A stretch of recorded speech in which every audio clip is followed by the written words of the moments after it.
Thank you all so much for being here. I'm Christine Palm. I'm the state representative for these beautiful river towns, Chester, Deep River, Essex, and Haddam. I'm also the vice chair of the Environment Committee at the General Assembly, and it is my true honor to have all of you here. We are surrounded by experts in Hydrilla. And in case those of you who are here don't know what it looks like or what it is, we have our visual aid. Deceptively pretty. It's also called water thyme, and it's THYME. It sounds like something you might want to cook with. But Hydrilla verticillata is anything but that. It is one of the most pernicious environmental plagues that we have here in Connecticut, and it's only getting worse. You will hear from experts who know far more than I about this. What I can tell you is that by their nature, invasives invade.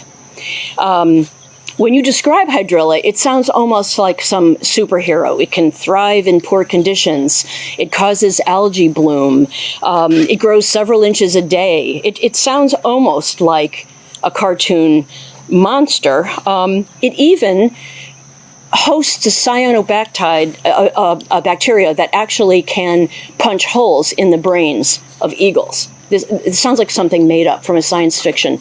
It's not. You will hear from experts about really how devastating this is.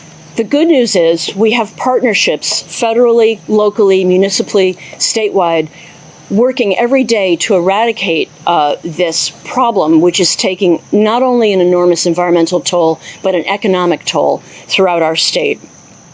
I don't think we have specific figures on Connecticut. Perhaps one of the speakers does have that. But I can tell you that Florida, where Hydrilla originated because some hapless person threw it out of a fish tank into a canal in the late 50s, early 60s, and now it's everywhere. They spent about $32 million a year of taxpayer funds trying to eradicate Hydrilla in Florida. So the devastating effects on our tourism industry, recreational boating, everything connected with tourism, but also for those of us who are environmentalists, even if there were no economic impact, we are charged with protecting the earth that we share. And this is something that is starting to creep ever inward to rivers, to lakes, to ponds. So we're here today to learn about a process the Army Corps of Engineers, who unfortunately at the last minute couldn't make it, but happily we do have folks here who know and are participating in this experiment to explain what we're doing in the waterways. A few years ago, I was very pleased during the 2022 legislative session to be able to create the Office of Aquatic Invasive Species at the Connecticut Agriculture Experiment Station. They are sort of the quarterback of the team, and they are charged with working with our federal partners, with DEEP, which is here today, with all kinds of the Lakes and Ponds Association, and they will tell more about their work because heretofore there was not a lot of coordination being done.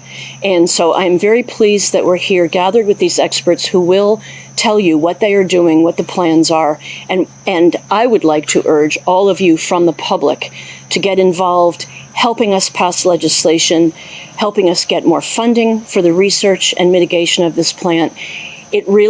The responsibility is on all of us. These folks behind me have the expertise, but you also have a voice, which is needed desperately at the Capitol.